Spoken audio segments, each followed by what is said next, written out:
आप सभी का सहयोग समाचार के एक और नए दिन में स्वागत करता हूं। जो न्यूज़ आज हम डिस्कस करने वाले हैं कुछ इस प्रकार से हैं। The first news which we are going to discuss about election commission, BLO and SIR. The second news which we are going to discuss in today's video is on the basis of India's GDP growth and versus India's per capita income. We always see GDP growth as the greatest achievement, but it isn't according to the writer of this article. Third news, it's about संचार साथी एक ऐसा application है जो government के द्वारा लाया गया, लेकिन उसको अपोजिशन से काफ़ी बैकलैसेस देखने को मिली और प्राइवेसी इशूज़ उसके रिगार्डिंग आई। तो ये तीसरा न्यूज़। चौथा जो हम लोग डिस्कस करने वाले हैं वो है पार्लियामेंट्री सेशन को लेके। किस तरीके से पार्लियामेंट्री सेशन पहले के कंपैरिजन में अब इफ़िशियंसी उसकी घट चुकी है और जो वर्थिट टाइम चलता था पहले पार्लियामेंट में वो धीरे धीरे आने वाले समय घट चुका है। तो न्यूज़ डिस्कस करने से पहले हम अपने इम्पॉर्टेंट डे की ओर चलें। इम्पॉर्टेंट डे आज एक दुखद भी है और एक काफ़ी सुखद। आज ही के दिन बिहार की धरती से डॉक्टर राजेंद्र प्रसाद का जन्म हुआ था और आगे चल के one of the greatest freedom fighter और कह सकते हैं one of the greatest person in the making of Indian constitution, उनका नाम सबसे ऊपर आता है, डॉक्टर राजेंद्र प्रसाद। जैसा कि हम उन्हें as a head of constituent assembly जानते हैं और ना कि हेड बल्कि हमारे देश के पहले राष्ट्रपति के तौर पे भी उनको जानते हैं। उनकी मतलब अचीवमेंट की बात करें तो जितनी ज़्यादा बात करें उतना कम है। भारत में उनके समय में या उनके एज के टाइम पे वो one of the most educated person थे। कहा जाता है कि उनकी एक कहानी थी, जब वो अपने एग्ज़ाम सेंटर पे गए तो वो ऑलरेडी एग्ज़ाम सेंटर पे 10 से 15 मिनट लेट हो चुके थे। लेकिन जब 10 से 15 मिनट लेट होने के बावजूद क्या होता है कि बिहार में एक खैनी खाने का लोगों के अंदर एक रिवाज या कह सकते हैं आदत है, एडिक्शन है। तो वो भी कहा जाता है खाते थे, ये तथ्यता साबित नहीं है खाते थे या नहीं, तो कहा जाता है खाते थे। तो उन्होंने खैनी बनाना स्टार्ट किया and then after he started writing answer sheet. Already 50 minutes वो लेट कर चुके हैं, आफ्टर 50 मिनट्स और लेट किया उन्होंने। लेकिन 30 मिनट के लेट के बावजूद उन पूरे एग्ज़ाम क्या पूरे इंडिया में इतना अच्छा नंबर उनका आया कि खुद उनका क्वेश्चन पेपर फ़ॉरेन गया लंदन चेक करवाने, फिर उन्हें खुद लिखना पड़ा examine is better than examine. तो इतने ज़्यादा वो इंटेलिजेंट थे कि एक और उनकी कहावत कही जाती है कि जब कॉन्स्टिट्यूएंट असेंबली पूरा संविधान तैयार कर चुका था तो संविधान तैयार होने के बाद हम लोगों के सामने अनाउंसमेंट करने जा रहे थे, तो कहा जाता कि लीडर्स बैठे हुए थे और संविधान छूट गया पहले ही, जो रिटन कॉन्स्टिट्यूशन है। तो कहा गया कि अब कॉन्स्टिट्यूशन बताएगा कौन, कहाँ से मिलेगा। तो राजेंद्र प्रसाद कहें कि comma by comma I will write, you have to write I will say. मतलब उनको पूरा संविधान याद था। इतने ज़्यादा उनकी जो IQ लेवल कहें अभी के अंडरस्टैंडिंग में या बुद्धिमत्ता कहें इतनी ज़्यादा थी कि इसीलिए उनको head of the constituent assembly. सोचिए कि इतने बड़े देश के संविधान में बनने का हेड बनाया जा रहा है, तो ऑलरेडी वो पद इतना महत्वपूर्ण हो रहा है तभी उनको दिया जा रहा है क्योंकि उस लायक थे वो। कहा तो जाता है कि डॉक्टर भीमराव अम्बेडकर उस समय के सबसे बड़े डिग्री धारक थे, लेकिन बाय इंटेलेक्चुअल या एजुकेशन के तौर पे, नॉलेज विजडम के तौर पे डॉक्टर राजेंद्र प्रसाद उनसे सीनियर थे और उनसे ज़्यादा विजडम वो रखते थे अपने साथ। इसीलिए हमेशा लगातार करीब वो 2 से सबसे ज़्यादा बार राष्ट्रपति बनने का भी टैग उन्हीं के पास है, अभी तक के इतिहास में सबसे लंबा। और उस समय इतनी ज़्यादा पावर टसल चल रही थी राष्ट्रपति और प्रधानमंत्री में कि कहा जाता है कि पहले अमेंडमेंट में राष्ट्रपति के पावर को कम किया गया था और इतने अच्छे से वो मैनेज कर रहे थे। तो इतने महान अनुभव के आज जन्मदिन पे हम आने वाले जनरेशन से यही आशा करते हैं कि वो भी इन लोगों को रिमेंबर करें और जानें कि इनके क्या क्या मतलब तरीके थे, तौर तरीके ये जो छोड़ के गए हैं। जैसे इनका सबसे अच्छा एक कोट था जिसको हम आज कोट ऑफ द डे में यूज़ कर सकते हैं कि we should not only focus on the end but also focus on the means how we get that end. मतलब हम लोग का क्या फोकस रहता है कि किसी भी तरीके से वहाँ डेस्टिनेशन तक पहुँचना है। डेस्टिनेशन तक जाने का जो रास्ता है वो गलत, सही, बुरा, अच्छा रहे, वो हम कभी भी उससे नेसेसरी या उसको इम्पोर्टेंस नहीं देते। तो इनका कहना था कि एंड से ज़्यादा इम्पोर्टेंस वो रास्ता रखता है, तो हमें रास्ता पे ज़्यादा ध्यान देना चाहिए और एंड अच्छा मिलेगा ही। इसी से हम दूसरे इम्पॉर्टेंट डे की मतलब आज का जो सिग्निफिकेंस है वो है भोपाल गैस ट्रेजेडी। वो आज का नहीं, कल से 2 दिसंबर से लेके आज तक का काफ़ी लंबा 2 दिन का था।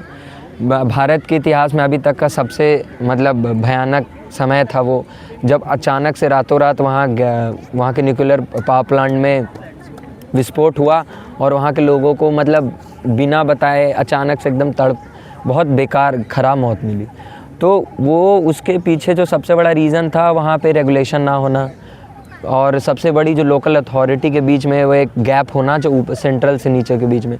फिर कंपनी जो थी, कहा जाता है वो कंपनी फॉरेन की थी, और फॉरेन की कंपनी जब भी इंडिया को देखी तो प्रॉफिट की नज़र से देखी, तो वो जितना चाहते तो उतना प्रॉफिट, तो ज़्यादा प्रॉफिट की तरफ उनके टिल्ट होने का भी एक बहुत बड़ा रीज़न दिया जाता है ये ट्रेजिडी का, कि जल्दी समय में जितना ज़्यादा वो एनर्जी बना पाएँ, इसके कारण जो ओवर लिमिट से ऊपर चला गया वो, और इसके कारण वो फट गया। और पूरा मतलब अब जानी तो भोपाल में पूरे इतिहास में आज तक भी याद किया जाता है कि वो कितना भयानक मंजर था।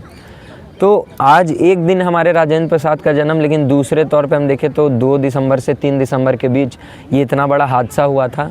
तो हम मतलब यही कहेंगे कि गवर्नमेंट की रेगुलेशन इतनी मजबूत हो कि फॉरेन कंपनीज़ जो खास करके इस तरह की इंडस्ट्रीज़ लगा रहे हैं उनको मतलब बहुत कड़े लॉज का सामना करे। अगर जो भविष्य में ऐसी कोई हो भी तो जो भी विक्टिम्स होते हैं उनको सही तरीके से पैसा ट्रांसफ़र हो या उनको मदद हेल्प मिल पाए। आज तक कहा जाता है कि भोपाल गैस ट्रेजेडी के जो विक्टिम्स हैं उन तक मदद नहीं पहुंच पाई। कोर्ट में आज तक वो गुहार लगा रहे हैं, कोर्ट वाले भी बहुत दिन से कह रहे हैं कि आप जल्दी से जल्दी उनका पैसा सेंक्शन कीजिए, या उनके घर बर्बाद हुए, उनके फैमिली जीते हुए, उस ऑन द बेसिस पे वो आप सही से कीजिए। तो इसी के साथ हम अपने पहले आर्टिकल की ओर चले। पहला आर्टिकल जैसा कि हमने पहले ही बताया था वो है इलेक्शन कमीशन, BLO और SIR को लेकर। इलेक्शन कमीशन हमारी ऐसी संस्थान है देश में जिनका काम है फ्री एंड फेयर इलेक्शन कराना। आर्टिकल 324 भारतीय संविधान का वो उन्हें ये पावर देती है कि on the basis of as a democratic country हमारा सबसे बड़ा जो इम्पोर्टेंट कह सकते हैं रिस्पॉन्सिबिलिटी है हमारे जनता के प्रति, सरकार का, वो है कि फ्री एंड फेयर इलेक्शन करवाना, क्योंकि फ्री एंड फेयर इलेक्शन से ही डेमोक्रेटिकली इलेक्टेड गवर्नमेंट आएगी। लेकिन हाल ही में अब क्या हो रहा है कि मतलब SIR जो स्पेशल इंटेंसिव रिवीजन, ये मतलब पहले भी होता था, लेकिन अभी क्या है कि इसकी फ्रीक्वेंसी बढ़ गई है। पहले क्या था, स्लोली बहुत धीमा स्तर से होता था और बहुत लंबे स्तर पे देखा जाता था। लेकिन जब से बिहार इलेक्शन के पहले हम SIR हमने देखा तो उस SIR के बाद लगभग अभी 3 राज्यों में लगातार, और आसाम में भी शायद हो रहा है, इन 3 से 4 राज्यों में जिनमें इलेक्शन होने वाला है उनमें SIR स्टार्ट करवा दिया जा चुका है। तो SIR जो स्पेशल इंटेंसिव रिवीजन कहा जाता है उसमें बेसिकली BLO एक ऑफिसर रहते हैं, बूथ लेवल ऑफिसर। उनका काम होता है कि अपने बूथ के लेवल पे जितने भी लोग हैं उनकी वोटर लिस्ट को अपडेट किया जाए। कोई बाहर से इमिग्रेंट आए हैं या जो इलीगल वोटर्स हैं या डबल वोटिंग कार्ड उनके पास है उनको एलिमिनेट किया जाए और फ्री एंड फेयर बनाया जाए। ये सब चीज़ें हमें दिखने में अच्छा लग रही है, लेकिन प्रॉब्लम यहाँ ये हुआ कि करीब 47 BLOs की डेथ रजिस्टर हुई। ये बहुत बड़ा नंबर है। वो सारे गवर्नमेंट एम्प्लॉयज़ थे, वो कोई जवान नहीं थे या कोई पुलिस ऑफिसर नहीं थे कि जंग लड़ते हुए शहीद हो गए। जहाँ तक कि एक तरीके से कहें तो उनको भी हमें शहीद की उपाधि दे तो गलत नहीं है, क्योंकि वो अपने जॉब को करते हुए चले गए। इतना ज़्यादा उन पर अचानक से स्ट्रेस दिया गया, बर्डन दिया गया कि एक दिन के अंदर इतने लोगों का आपको रजिस्ट्रेशन करवाना है और इतने लोगों को वेरीफाई करना है। तो वो जो टाइम फ्रैगमेंट, और दूसरी बात बैकग्राउंड से ये कि जो BLO ऑफिसर हैं वो पहले से एम्प्लॉयड हैं किसी न किसी गवर्नमेंट ऑफिसर्स में, किसी न किसी गवर्नमेंट डिपार्टमेंट्स में। जैसे मान के चले जो मोस्टली BLOs हैं वो टीचर्स रहते हैं, तो उन टीचर्स को पढ़ाने के अलावा भी एक और काम मिल गया। तो वो ये दोनों वर्क बर्डन जिसको कहते हैं कि हमें प्राइवेट सेक्टर में एक टर्म आता है जॉब वर्क लाइफ मैनेजमेंट। तो वर्क लाइफ मैनेजमेंट उनका इतना ज़्यादा ख़राब हो गया था, वर्स्ट हो गया कि अंत में काफ़ी सारे लोगों ने सुसाइड कर लिया, किन्हीं को हार्ट अटैक आया, किन्हीं डिप्रेशन में, एंजाइटी में इतने ज़्यादा चले गए कि उन्हें अपने जान से हाथ धोना पड़ गया। उनकी फैमिली मतलब लगभग जितने लोग जो डेथ किए हैं उनके लगभग फैमिली उन्हीं पे डिपेंडेंट थे। एक इकलौता ऐसा आदमी था जो एम्प्लॉयड था। तो इन सब चीज़ों को देखते हुए सरकार से क्वेश्चन पूछी जा रही है कि क्या स्पेशल इंटेंसिव रिवीजन कराना सही है, लेकिन जिस तरीके से कराया जा रहा है वो क्या सही है, क्योंकि कराना ये नेसेसरी है। आपने कहा कि काफ़ी सारे इमिग्रेंट्स हमारे देश में आ गए हैं, या काफ़ी सारे अननेसेसरी वोटर्स जो डबल बार वोटिंग दे रहे हैं या डबल वोटर कार्ड लेके बैठे हुए हैं, उन लोगों को हटाने का ये काम कर रहा है। लेकिन जो इतने सारे डेथ अभी सुनने को मिल रही है, इसको किस तरीके से जस्टिफाई करेंगे हम। तो यही सबसे बड़ा इम्पॉर्टेंट न्यूज़ था SIR को लेके। आने वाले समय में हमें यही कहा जा रहा है कि जो प्रोसेस ऑफ वर्क है उसको धीमा किया गया, स्लो किया गया है, और भी ऐसा चेंजेस मांग कर रहे हैं वहाँ के BLOs जो भी अभी ऑफिस में हैं। और हम अभी इलाहाबाद में भी काफ़ी सारे ऐसा अब आपको सुनने को मिल गया होगा, SIR को लेके अनाउंसमेंट स्टार्ट हो गई है। आप अपने निजी स्तर पे जाके UP गवर्नमेंट जो भी आपकी बूथ है वहाँ पे वेरीफाई करवा सकते हैं। आप भी कोशिश करें कि उन ऑफिसर से कोऑपरेट करें ताकि उनसे काम उनकी ईजिली हो पाए और उनको ज़्यादा बर्डन ना हो। किन्हीं का कोई क्वेश्चन हो तो फिर आगे बढ़ें। लास्ट में तो इंडिया दूसरा जो हमारा आर्टिकल है वो GDP और पर कैपिटा इनकम को लेके। हम हमेशा GDP को फर्स्ट प्रायोरिटी देते हैं, जो कि हमेशा से एक तरीके से डेवलपमेंट का स्तर सही तरीके से नहीं दिखाता। एक इंडिविजुअल लेवल पे कहें, एक आम नागरिक को उतना फ़ायदा नहीं हो पाता जितना एक बिजनेसमैन, एक इंडस्ट्रियलिस्ट को होता है GDP बढ़ने के कारण। हमारी देश अभी 4th लार्जेस्ट इकॉनमी के तौर पे बन के उभरी है, लेकिन जब हम बात करें पर कैपिटा इनकम की तो करीब 200 देशों में हमारा जो रैंक है वो 114th है, मतलब 140। आप इमेजिन कीजिए कि एक तरफ हमारा रैंक वर्ल्ड में 4th है, एक तरफ 140, कितना फ़र्क है। और ये फ़र्क का सबसे बड़ा कारण है हर एक इंडिविजुअल हमारे देश में कितना कमा रहा है। यही हम कंपैरिजन US से करें, चाइना से करें, तो US में करीब $84,000 के आसपास कमाया जा रहा है, या 84,000 कमा रहे हैं, और ये इंडिया में 24,000 एक पर कैपिटा इनकम के तौर पे देखें तो इतना बड़ा डिफरेंस। और वहीं GDP के तौर पे देखें तो उनका रैंक 1 है, हमारा रैंक 4। तो ये जो क्राइटेरिया है जिसके तहत हम किसी देश को डेवलप घोषित करते हैं या कहते हैं कि वो बहुत तेज़ी से डेवलप करे, ये बहुत लिमिटेड है अपने आप में। हमें उसके पर कैपिटा पे ज़्यादा फोकस करना चाहिए कि वहाँ के लोकल सिटीजन्स, वहाँ के कॉमन सिटीजन्स जो कि प्राइवेट सेक्टर या मैन्युफैक्चरिंग सेक्टर में हैं, वो कितना कमा रहे हैं, जितना कमा रहे हैं क्या उनके लिए वो पर्याप्त है, महंगाई इन वहाँ के इन्फ्लेशन से टैकल कर पा रही है या नहीं, और क्या GDP का जो हम इतना बड़ा एक सेलिब्रेशन के तौर पे देख रहे हैं वो वाकई में एक बहुत ज़्यादा फेडेड डेवलपमेंट मतलब तो के तौर पे आ रहा है हमारे सामने। तो इन सब चीज़ों का इस आर्टिकल में यही है कि आने वाले समय हम तीसरे रैंक पे भी चले जाएंगे, लेकिन क्या वो 3rd रैंक वाकई में 3rd रैंक है, क्योंकि वहाँ तो हमारा पर कैपिटा इनकम वही है, स्थिर का स्थिर है, और हम कंपैरिजन कर रहे हैं चाइना US से, लेकिन पर कैपिटा इनकम में हम बांग्लादेश के पास हैं। बांग्लादेश और हमारा पर कैपिटा इनकम बराबर है, तो हम पहले बांग्लादेश से तो ऊपर उठ जाएं, तब हम US और चाइना से कंपैरिजन कर लेंगे। इस आर्टिकल के बाद हम लास्ट में क्वेश्चन सेशन रख लेंगे फिर उसके बाद। तो 3rd जो इम्पॉर्टेंट आर्टिकल है वो संचार साथी एप्लीकेशन को लेके है। संचार साथी एक ऐसी एप्लीकेशन है जो हमारी मिनिस्ट्री ऑफ टेलीकम्युनिकेशन के द्वारा लाई गई है। इस एप्लीकेशन का बेसिकली यही काम है कि जैसे हम देखें कि काफ़ी समय से फ्रॉड, जो डिजिटल फ्रॉड है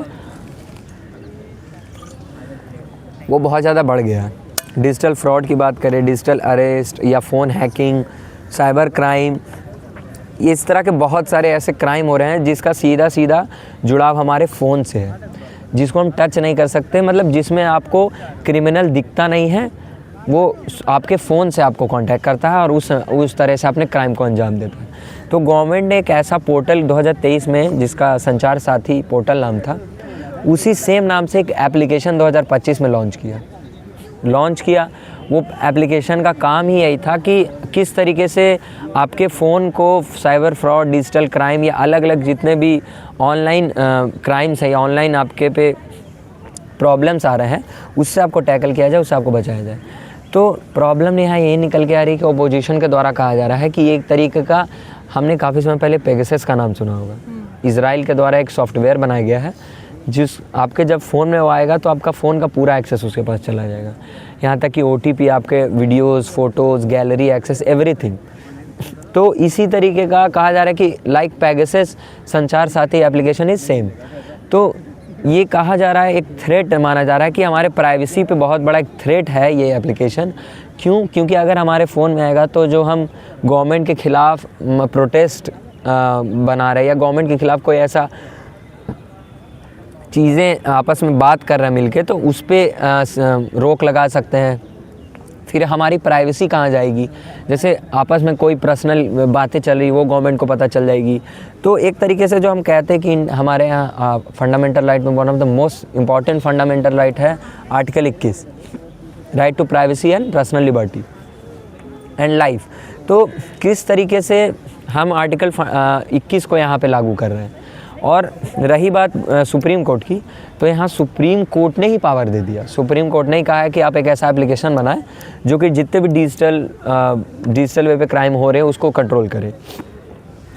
तो कहा जा रहा है कि जब लोग पिटीशन फाइल करेंगे सुप्रीम कोर्ट में तो उनको एक और प्रॉब्लम झेलना पड़ेगा कि सुप्रीम कोर्ट ने ऑलरेडी अलाउंस दे दिया था इस एप्लीकेशन को, और क्या सुप्रीम कोर्ट इसके रिगार्डिंग प्राइवेसी इशू के रिगार्डिंग इसको रोकती है, या क्या ये वाकई में अपोजिशन का जो बातें हैं वो नल एंड वाइड है, मतलब कोई उस पर तथ्य नहीं है। ये हमें अभी देखना है। कुछ दिन आने वाले समय में जो मार्च में फ़ोन लॉन्च हुए हैं 2025 में, उन सभी फ़ोनों में ये प्री इंस्टॉल्ड एप्लीकेशन आएगा। प्री इंस्टॉल्ड यानी कि जैसे हम यूट्यूब देखते हैं, जैसे गूगल, आप एंड्रॉयड का फ़ोन लेंगे तो ये सब एप्लीकेशन आपके फ़ोन में पहले से रहती हैं। आप इनको डिलीट नहीं कर सकते। हाँ, आपके पास इतनी अथॉरिटी रहती है कि आप इसका अपडेट रोक सकते हैं। इसी तरीके से संचार साथी एप्लीकेशन भी आपके फ़ोन में प्री इंस्टॉल रहेगा, और अगर आपका फ़ोन चोरी भी हो जाता है या किसी तरीके से आपका फ़ोन गुम जाता है तो आप इस एप्लीकेशन की मदद से ट्रेस भी कर पाएंगे। तो एक तरफ इसकी बहुत सारी पॉजिटिव एस्पेक्ट्स हैं, दूसरी तरफ सबसे बड़ा इशू इसका प्राइवेसी के साथ है, प्राइवेसी ब्रीच, और एक तरफ हमारा अपना प्रोटेक्शन फ्रॉम डिजिटल क्राइम्स। तो अभी हमें ये देखना है कि इस डिबेट में किसका ज़्यादा फैक्ट वर्थ इट या किसका ज़्यादा फैक्ट लेजिटिमेट होता है। तो उसी आधार पे हम आने वाले समय में इस पे लॉज या इसके सुप्रीम कोर्ट के आधार पे हम बातें देखेंगे। तो हम अपने लास्ट और इम्पॉर्टेंट सबसे क्या है तो आर्टिकल वो ये है कि हमारी कंट्री पार्लियामेंट्री डेमोक्रेसी है, जो कि हमें लगभग देशों से अलग बनाता है। हम जब बात करें यूएस की, तो यूएस में प्रेसिडेंशियल फॉर्म ऑफ गवर्नमेंट है, वहाँ पार्लियामेंट सबसे ऊपर नहीं है, लेकिन हमारे देश में पार्लियामेंट सबसे ऊपर है। और पार्लियामेंट सबसे ऊपर है तो सबसे ज़्यादा रिस्पॉन्सिबिलिटी भी उसी के साथ आती है, उनके साथ। कहते हैं कि पावर्स कम विथ रिस्पॉन्सिबिलिटी। तो लेकिन यहाँ रिस्पॉन्सिबिलिटी उनका दिख नहीं रहा है। क्यों? ऐसा क्यों कह रहे हैं? क्योंकि हमारे देश में जो पार्लियामेंट्री सेशंस होती हैं वो 3 काल में बटी हुई है। पहला ग्रीष्मकाल, दूसरा समर सेशन, तीसरा जो होता है हमारा वो रेनी सीज़न, तो रेनी सेशन। तो इन तीनों सेशन में जो टाइमिंग होती है वो लगभग 240 दिन का होता है। इन 240 दिन में हम इमरजेंसी या अलग अलग छुट्टियों मिला के करें तो 200 के आसपास सही से सेशन चलनी चाहिए, लेकिन चल कितनी रही है? मात्र 50 दिन। और ये इफ़िशियंसी अगर जो यही हम इंडिपेंडेंस के टाइम से बात करें तो उस समय जो डेज़ ऑफ सेशन चलती थी, सही से डिबेट होती थी, इफ़िशियंसी थी, वो 150 दिन चलता था। तो आज़ादी के समय जब हमारी उतनी आवश्यकता नहीं थी, हमारा पॉपुलेशन भी कम था, तो इतना ज़्यादा चलता था। लेकिन अब हमारा पॉपुलेशन उस समय के हिसाब से बहुत ज़्यादा गुना बढ़ गया, जब डिबेट डिस्कशन और ज़रूरी हो चुका है और बिल भी बहुत सारे आ गए हमारे सामने, तब मात्र 50 दिन के डिस्कशन डिबेट से क्या पार्लियामेंट सही से चल पाएगी? क्या देश सही से चल पाएगा? तो कहा जा रहा है इसमें कि सबसे बड़ा इम्पॉर्टेंट जो अगेंस्ट रोल प्ले कर रहे हैं वो अपोजिशन कर रहे हैं। जब अपोजिशन ऐसे जैसे हाल ही में गवर्नमेंट अपोजिशन का बहुत बड़ा हार सामना करना पड़ा बिहार में, तो वो गुस्सा पार्लियामेंट में दिखा रहा है। ऐसा जो पावर में पार्टी है उनका कहना है कि उन्होंने चाहते हैं कि पार्लियामेंट के सेशन सही से नहीं चल पाए, उनकी वो इतने फ्रस्ट्रेट हो गए, इरिटेट हो गए उस हार के कारण कि वो सही से नहीं चलने दे रहे हैं। लेकिन अपोजिशन का ये कहना है कि इतने सारे ऐसे अलग अलग मुद्दे हैं कि जो ज़्यादा इम्पॉर्टेंट है SIR से, लेकिन उसको तहजीब नहीं दी जा रही है, उसको उतना रिस्पेक्ट या उसको डिबेट का मुद्दा नहीं बनाया जा रहा है। तो दोनों के बीच में बहुत बड़ा फ्रैक्शन ऑफ आइडियाज़ है। लेकिन यहाँ फर्स्ट कौन रहा है? Common citizen. हमने पार्लियामेंट में अपने एमपीज़ को चुन के भेजा, उनको हमने पैसा भी दे रहे हैं, हमारे टैक्स से उनको पैसा मिल रहा है, उनको एक अच्छा घर मिल रहा है, आराम की ज़िंदगी है उनकी। लेकिन रही बात जब उनको काम करने की, तो एक बेसिक एम्प्लॉय जो होता है कि जो 8 आवर्स ऑफ काम दिन भर में 8 घंटे काम करता है, उससे भी कम उनका काम चल रहा है। मतलब पूरे हफ्ते में जैसे एक बेसिक एम्प्लॉय का काम होता है क्या कि संडे सैटरडे को छोड़ के, कहीं कहीं सैटरडे भी नहीं, 6 दिन उनको काम करना पड़ता है। लेकिन हमारे विधायक के पास इतना फ्री टाइम आ चुका है कि उनके पास कोई काम ही नहीं। डिबेट डिस्कशन अपोजिशन के द्वारा भंग कर दिया जाता है, वो बाहर चल के धरना दे देते हैं। इसके सबसे बड़ा नुकसान होता है हमें, आपको। तो हमें यहाँ पर यही समझना है कि किस तरीके से एमपी हमारे जो चुन के वहाँ जा रहे हैं, हमारा रिप्रेजेंटेशन कर रहे हैं, वो रिप्रेजेंटेशन वहाँ पहुँच ही नहीं पा रहा है। उसका कारण अपोजिशन हो या गवर्नमेंट ऑन द सिटिंग हो, लेकिन प्रॉब्लम्स हो रही है हमारे सेशन के साथ। अगर कोई भी बिल बिना डिबेट डिस्कशन के पास हो जाती है तो आगे चल के फिर से अपोजिशन उसको बोलेगी कि किसी तरीके से। तो आपको एक अपोजिशन को एज अपोजिशन उनका एक रिस्पॉन्सिबिलिटी बनता है कि हर एक बिल को सही से सुने और सेशन को सही से होने दें। तो इन चारों आर्टिकल्स में से आप किन्हीं का कोई क्वेश्चन हो तो एक एक करके पूछे, फिर हम अपने सहयोग समाचार को समाप्त करेंगे। सर, पहला जो आपका आर्टिकल था BLOs से रिलेटेड, सर ऐसा क्या प्रेशर क्रिएट किया जा रहा है हमारे BLOs पर कि वो सुसाइड कर रहे हैं? आपने जब BLOs की बात करी थी तो उसके साथ उनके फैमिली का भी जिक्र किया था। तो ज़रा सोचिए, एक इंसान जो जानता है कि उसके ऊपर उसकी फैमिली डिपेंडेंट है, लेकिन वर्क प्रेशर इतना बेकार भी क्या ही आ रहा होगा जो इन्हें सुसाइड जैसा गुनाह एक तरीके से करना पड़ जा रहा है। ये मतलब आपके सवाल के बाद एक और पॉइंट मैं ऐड करूँगा, वो ये भी है कि हमारे वेस्ट बंगाल या यूपी की जितने भी टीचर्स, मोस्टली जो BLOs बनते हैं वो टीचर या वहाँ के पंचायत के अलग अलग सचिव और अलग अलग जो लोकल लेवल पे एम्प्लॉयज़ होते हैं गवर्नमेंट के, वो बनते हैं। तो एक जो शुरुआत से ये जानते हैं कि जो इनका जो काम करने का तरीका होता है वो बहुत फ्री मूड में होता है। ये हम देखें, जब भी मैं बिहार से हूँ तो वहाँ के विद्यालय में क्या है कि एक कॉन्सेप्ट है कि टीचर पढ़ाने से ज़्यादा स्वेटर बिनते हैं। तो इस तरीके का कॉन्सेप्ट भी जो मेरे हिसाब से जो 50% जो वर्थ इट वाकई में जो काम करने वाले हैं उनकी, तो मानते हैं 47 के 47 इस तरह के टीचर्स नहीं होंगे, इस तरह के एम्प्लॉय नहीं होंगे जिनको पहले से इस तरह का अचानक से उन पे ऐसा दबाव नहीं आया। पहले से तो फ्री थे, जब उनके काम करने की बात आती तो आराम से बैठे हुए रहते थे, ना पढ़ाने का काम, ना किसी तरीके का डॉक्यूमेंट बेसिस पे काम। लेकिन अचानक से जब गवर्नमेंट का कोई काम आया तो उनके दिमाग पे इतना प्रेशर बन गया, ऊपर के अधिकारियों से इतना प्रेशर आ गया कि वो मैनेज ही नहीं कर पाए, और कह सकते कि उनको काम करना आ ही नहीं रहा था। ये भी एक कारण बताया जा रहा है। लेकिन जो दूसरे 50% है वो काम करने के बावजूद भी जो क्राइटेरिया, जो टर्म उनको टाइम दिया गया था उसको पूरा ना करने का ऑब्सेशन में उन्होंने सुसाइड किया। तो इन दोनों के केस को हमें समझना पड़ेगा कि किस तरीके से गवर्नमेंट एम्प्लॉय एकदम फ्रीली मूड में पहले आराम से बैठे रहते थे, कोई काम नहीं था, कोई काम करते नहीं थे जो काम उन्हें दिया जाता था, और अचानक से जब उनको इलेक्शन कमीशन के द्वारा एक काम दिया जाता है तो वो काम को अपने लाइफ के साथ मैच ही नहीं कर पा रहे हैं, और उसका कारण क्या निकल के आता है? वो सुसाइड कर रहे हैं या वो मेंटली बहुत ज़्यादा 47 तो डेथ्स हुई है, कितने BLOs के माइंड डिस्टर्ब हो गया, वो मैनेज नहीं कर पा रहे अपने लाइफ को। तो ये भी एक कारण आपने सही कहा कि वर्क लाइफ भी उनकी पहले से ऐसी थी जो कि नए वर्क लाइफ आने के कारण और वर्स्ट हो गई, ये भी एक कारण है। और संचार साथी है, आपने ये बताया कि संचार साथी ये ऐप एक बहुत ही प्रोमिनेंट ऐप होने वाला है हमारे लिए, जो हमारे फ्रॉड मनी को बचाने का काम करता है, या फिर उसके बारे में अर्ली इन्फॉर्मेशन हमें प्रोवाइड कर सकता है। और ये आपने बताया कि एक परमानेंट ऐप होने वाला है, लाइक यूट्यूब, गूगल्स, जो हम प्री इंस्टॉल्ड ऐप होने वाला है। लेकिन साथ में आपने इसकी लिमिटेशंस भी बताया है कि ये हमारी इन्फॉर्मेशन को लीक कर रहा है, दूसरी जगह पे हमारी इन्फॉर्मेशन जा रही है, जिससे हमारी बहुत सारी जानकारियाँ दूसरों के पास जा रही है, और इससे हमें थ्रेट भी है। सो हम basically my question is that कि ये ऐप एक तरफ से हमारे लिए एक मेरिट भी है, बट इसके डीमेरिट्स भी हैं। तो can we not put the limitations on its demerit?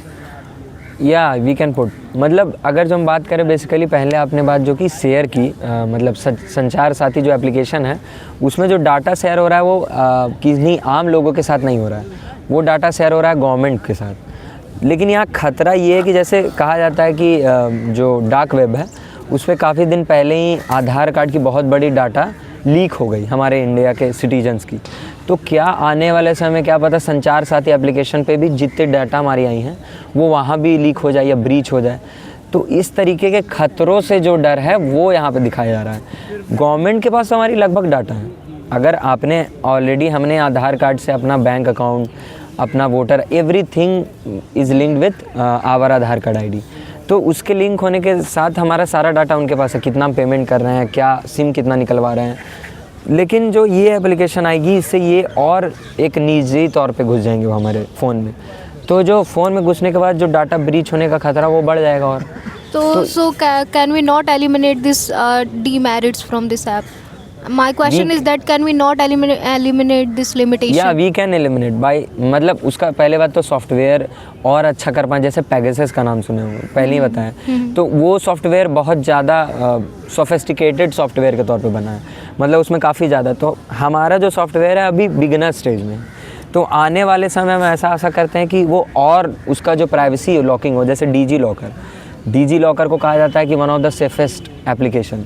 हमारे गवर्नमेंट पोर्टल के द्वारा जो मिनिस्ट्री मैनेज करती है उसको, वो भी कहती है कि आप किन्हीं के पास हैकर हो तो उसको तोड़ के दिखाएं या अनलॉक करके दिखाएं, इतनी ज़्यादा उसमें प्राइवेसी है। तो वहाँ यही सेम मुद्दा कहा जा रहा है कि अगर जो डिजी लॉकर या और भी ऐसे एप्लीकेशन जैसा सेम हम क्या पता संचार साथी को आने वाले समय बना पाएँ। लेकिन यहाँ बताया जा रहा है अपोजिशन के जो डिमेरिट सबसे बड़ी वो निकल के आ रही है कि गवर्नमेंट अपोजिशन के लीडर्स को मैनेज करने के लिए, उनके मैसेजेस, उनके किस तरीके से वो आपस में बात करें, उनको वो कहीं लीक ना हो जाए गवर्नमेंट तक, ये सबसे बड़ा उनके लिए खतरा बन रहा है। कॉमन सिटीजन पे तो खतरा है ही, लेकिन सबसे बड़े खतरा है वो लीडर्स जो गवर्नमेंट के ख़िलाफ़ बोलते हैं, वो न्यूज़पेपर हैंडल्स या न्यूज़ चैनल्स वो जो खिलाफ बोलते हैं, उनके फ़ोन्स को कहीं खतरा ना आए, उनके प्राइवेसी को कहीं खतरा ना आए, ये इम्पोर्टेंट है। तो Okay, my question is related to that world economy. Like India is becoming world's 4th largest economy. So my question is, we have always been taught that our economy is the mixed economy, neither capitalist nor socialist. We always promote socialist economy, like we said that हमारी economy mixed economy है, तो इसलिए और जैसे देखा जाए कि economy तो बढ़ती जा रही है पर per capita income में कोई बढ़ोतरी नहीं हो रही है, तो हम उस बेसिस पे ये तो कह सकते हैं कि कैपिटल साइड के साथ ये टिल्ट हो रही है। तो फिर हम जब हमें कहना हो, किसी को प्रति बताना हो कि हमारी इकॉनमी कैसी इकॉनमी है, तो हम किस बेसिस पे कह सकते हैं हमारी इकॉनमी मिक्स्ड इकॉनमी है, जबकि पर कैपिटा इनकम में कोई इम्प्रूवमेंट नहीं आ रही है और जीडीपी बढ़ते जा रही है, तो फिर सेलिब्रेशन करने की तो कोई बात ही नहीं आती है इस पर। आपका क्वेश्चन मतलब बहुत सही है। जैसा कि आपने पूछा कि जो हमारी इकॉनमी है वो मिक्स इकॉनमी है, लेकिन उसका कोई फ़ायदा हमें नहीं दिख रहा। मतलब मिक्स्ड इकॉनमी की रही बात पब्लिक सेक्टर की, तो पब्लिक सेक्टर का काम ही है प्रॉफिट जनरेट नहीं करना, वो वेलफेयर के लिए खुला है। जैसे अगर हम बात करें जो पैसेंजर रेलवेज चलाई जाती है, उस पे देखते होंगे मोस्टली कि टिकट फेयर नहीं लिया जाता, इग्नोर किया जाता है। क्यों? क्योंकि वेलफेयर के लिए स्टार्ट किया गया है। और जितनी भी हमारी पब्लिक सेक्टर हैं, पब्लिक सेक्टर इंडस्ट्रीज़ या कंपनीज़ हैं, वो ज़्यादातर पब्लिक के वेलफेयर पे ध्यान देती है, उनको वहाँ से प्रॉफिट नहीं निकलना। लेकिन वही on the other side we have a capitalist economy, जो कि पूरी मतलब उनका मोस्ट इम्पॉर्टेंट गोल रहता है वो प्रॉफिट को लेके रहता है। तो जो बढ़ोतरी भी हो रही है वो कैपिटलिस्ट साइड ही हो रही है और वेलफेयर में वेलफेयर ही किया जा रहा है। तो एक तरीके से इसमें फ़ायदा क्या है कि कहीं मैंने कोई न्यूज़पेपर पे ही लिखा था कि जब जीडीपी बढ़ती है तो गवर्नमेंट के पास पैसा भी ज़्यादा आता है, फिर वही पैसा गवर्नमेंट पब्लिक सेक्टर में लगाती है। तो एक तरीके से लिंक बन रहा है और भलाई में पैसे जा रहे हैं, लेकिन जो नंबर ऑफ मतलब कह सकते हैं कि हमारी जनता धीरे धीरे भलाई के सीकिंग हो रही है, कि वेलफेयर सीकर्स हो रही है, कि उनको ज़्यादा ज़रूरत आने वाले समय और पड़ेगी। जो सेल्फ डिपेंडेंसी की बात हम करें, आत्मनिर्भरता की आने वाले समय, वो घटते जा रहा है और विश्व गुरु तो वो बहुत दूर चला जा रहा है। तो मिक्स्ड इकॉनमी की रही बात, आपने बहुत सही मतलब पॉइंट उठाया कि मिक्स्ड इकॉनमी होने के बावजूद जो हमारी इकॉनमी है वो कैपिटलिस्ट ज़्यादा दिख रही है as compared to public sector economy. हाँ। बट इट ऑल सीम्स कि जो गवर्नमेंट इतने सारे स्ट्रेटजीज ला रही है, इतने सारे स्कीम्स ला रही है वो पब्लिक के लिए, तो उससे ज़्यादा प्रॉफिट हमें ये प्राइवेट सेक्टर से होता है। तो क्या- मतलब वो इम्प्लीमेंट नहीं हो पाता ना, या लाते तो है हाँ, तो कोई भी पॉलिसी, वो इम्प्लीमेंट कितना हो रहा है डिपेंड उस पर करता हाँ, है। तो ये भी एक बोल सकते हैं कि कहीं ना कहीं कैपिटलिस्ट इस तरीके से भी हम पे प्रभावी हो रहे हैं। हाँ, मतलब देखिए कैपिटलिस्ट का जो प्रॉफिट पे गोल होना उनका, वो एक फ़ायदा भी उनका रखता है, क्योंकि देखो जब भी वेलफेयर की बात करें तो आपको ज़्यादा लोग का कंसर्न रखना पड़ता है। पब्लिक सेक्टर में कोई भी बड़े चेंजेस लाने से पहले रेफरेंडम या अलग अलग चीज़ें, बहुत प्रोटेस्ट का भी सामना करना पड़ता है गवर्नमेंट को। लेकिन अब प्राइवेट सेक्टर, रही बात रिलायंस को कोई भी डिसीजन लेना होगा तो उसको किसी से पूछना नहीं है, वो उसके शेयर होल्डर्स से पूछेगा, वो भी एक हद तक, क्योंकि सबसे बड़ा शेयर वो खुद रखा हुआ अपने पास। लेकिन रही बात गवर्नमेंट की, तो उनको अपने पूरे शेयर होल्डर से पूछना है और पब्लिक का कंसर्न भी देखना है, तो इसके कारण जो प्रॉफिट जनरेशन है वो सही से नहीं कर पाती है। और यही सेम कंपैरिजन में हम बाकी कंट्रीज़ को देखें, साउथ कोरिया की भी लगभग कंपनी जो गवर्नमेंट ओन्ड है वो बहुत अच्छा प्रॉफिट कमा रही। क्यों? क्योंकि वहाँ उनको पब्लिक को लेके नहीं चलना, पब्लिक अपना एम्प्लॉयमेंट अलग देख रही है, वेलफेयर को लेके पब्लिक उतनी ज़्यादा सीकर नहीं है कि हाँ, निर्भरता उनकी उतनी ज़्यादा नहीं है गवर्नमेंट पे जितनी ज़्यादा हमारे देश में गवर्नमेंट पे है। तो आज के सहयोग समाचार को हम यही समाप्त करते हैं। कल इसी एनर्जी के साथ आपसे मिलेंगे। धन्यवाद।